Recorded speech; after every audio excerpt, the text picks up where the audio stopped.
What's up, everybody, and welcome back to another episode of Lockdown 23-1. And today, ladies and gentlemen, we're going to be talking about disrespect in the penitentiary. How to handle this disrespect if it might come your way. I'm going to play a few scenarios in front of y'all and just tell me what y'all think y'all would do. Alright, and I'm going to explain to you exactly what I would do. Look, a lot of people will tell you if someone disrespects you in the penitentiary to straighten it right then and there. And I've said it. Okay, I've said it before in some of my previous videos, but there is a time and place for everything. There were some times where I've been disrespected and I had to bite my damn tongue, because if I didn't, I would have been annihilated. That's just how it goes in life. Some things you can handle and some things you can't. You just gotta let ride. Does it make you any weaker of a man to say, you know what, I'm choosing not to fight that dude today? Yes, it kinda does. It kinda does, but at the same time, look, there's weight classes in every fighting organization out there, okay? Boxing, UFC, there's weight classes for a reason. And then, yes, I know a lot of people in the comments section are gonna say, oh man, size means nothing. Man, look, I'm sure it doesn't, okay? Some situations, a little guy could take off on a big dude and knock him clean out, okay? I've seen it before. I've seen little dudes beat up big guys, but let's snap back to reality really quick, okay? 90% of the time, a bigger dude is gonna win the fight. And the reason why I'm bringing that up is because a lot of people will come across a situation where they will get disrespected by someone they know for a fact will beat the shit out of them. Then what do? Let me play a scenario for you really quick, okay? Chow Hall, prison chow hall in Virginia. Well, first let me break down Virginia for anybody who doesn't know, okay? The white dudes have no power in Virginia whatsoever. They have no say-so. The only car in Virginia that means anything is the black car. Bloods, Crips, GD, whatever you want to call it. The black dudes have the power 100% in the state of Virginia. White dudes, Hispanic dudes, Asian dudes, all those guys are the minorities. But the reason why I'm saying this is because the majority of white dudes, they're the ones getting picked on, and they don't have anyone to run to. You know, they don't have no shot caller to say, oh man, look, you need to handle that dude, bro, or else there's going to be a riot. Anyone that is not a part of some kind of black gang, they're pretty much a lone wolf. Okay, that's what I'm trying to say. Lone wolf, okay? Lone wolves can be tested on a regular basis. But let's get back to this scenario, all right? Let's say you're in the chow hall, and this has happened to me, okay? I had to bite my damn tongue. In Virginia, a lot of individuals cut the line in the chow hall, okay? You'll be sitting in line for about 10, 15 minutes. Then you'll see a group of bloods walk up, and they'll all just cut in line. The COs, some COs will tighten them up, get them out the line. Some COs don't give a shit. They're bloods too. You know, go right ahead, my friend. Now, there was a few times, man, where some gang members cut me in line. You know, they run up, I'm up in the front. They run up, they slide right in. You know, just climb underneath the rail and slide right in. What do I do when stuff like that happens? I let it ride, okay? Some people get really pissed off. I'm going to tell you a story about it in a second. But look, I let it ride. You can take that as disrespect if you want, you know. Me, I'm gonna let him come in the line. I'm gonna pat him back. What up, dog? But at the same time, I'm thinking, man, I really want to pull this damn shank out my sock. You know? But I let it ride for the simple fact that I know I'm gonna get stomped out, sent to the hole. My level's gonna increase. I might lose my good time. I might not even go home on time. I just caught fresh charges because I wanted to get in a fight.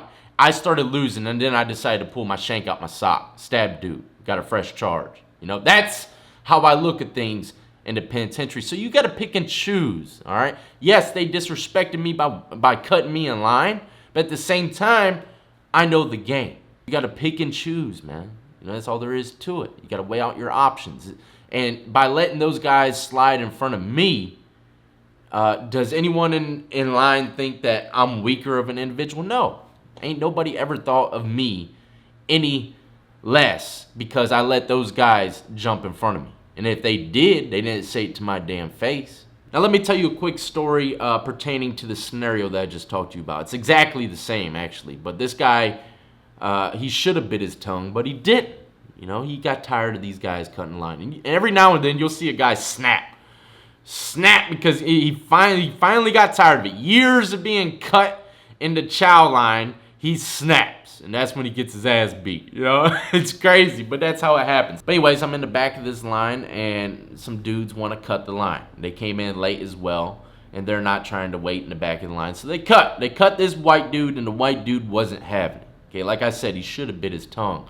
I guess he said to himself, today's the day. I have had enough of this shit. I'm gonna say something. I'm gonna straighten this, So that's what he does. They get to arguing, and next thing you know, he gets rocked in the head. Now look, this chow hall had railing, okay? Railing, most chow halls do. They have railing that will guide you to where you need to get your food, okay? In this one, there was a rail right here and a rail underneath, okay? So when he got punched, he was holding on to the bottom part of the rail, so he was hunched over.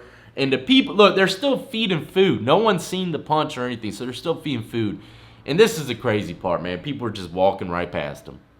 Everyone ended up cutting him, So he should have watched his freaking mouth, should have just shut up, let the shit slide. Now he probably got a concussion. He's looking even more punked down because he got rocked by one punch and almost crumbled. And everyone else is cutting him in line now, So he should have shut his damn mouth. Learn to pick your battles. Learn to play the game. It's been happening since the time of day. It's happening right now. Governments all across the world are playing this game. For real, there's countries and governments all across the world that are being disrespected by another country, and then they're like, shit, what should I do?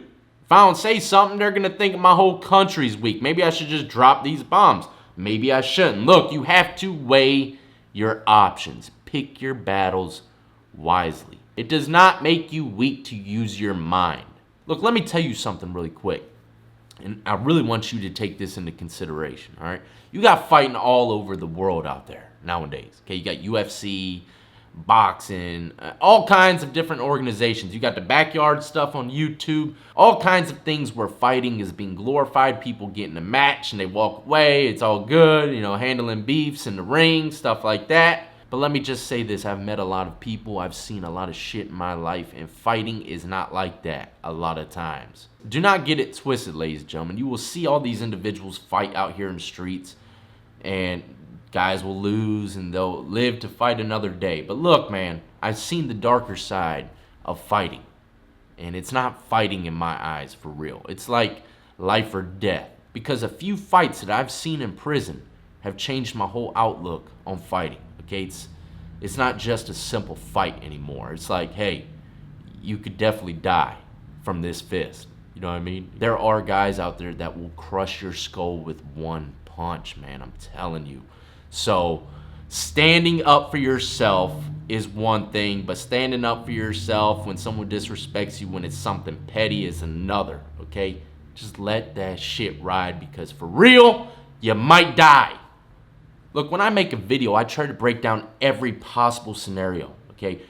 There's situations where some people will see it from a different perspective, and I try to put my shoes into a weaker individual's perspective and look at it that way, okay? How can they handle these situations? And that's why I'm telling it to you the way that I am, because there's a lot of weak guys in there that just need to let that shit ride, okay? Because if you listen to Macho Man Randy Savage over here, your ass is gonna die, dog, okay? You're not built for that life.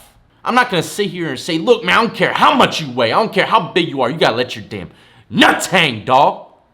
I'm not going to say that, because that's not how it goes. It's a damn mind game. Even though you think prison is all physical, that shit is more of a mind game than anything. So use your mind wisely. Weigh out the options and pick and choose your battles appropriately.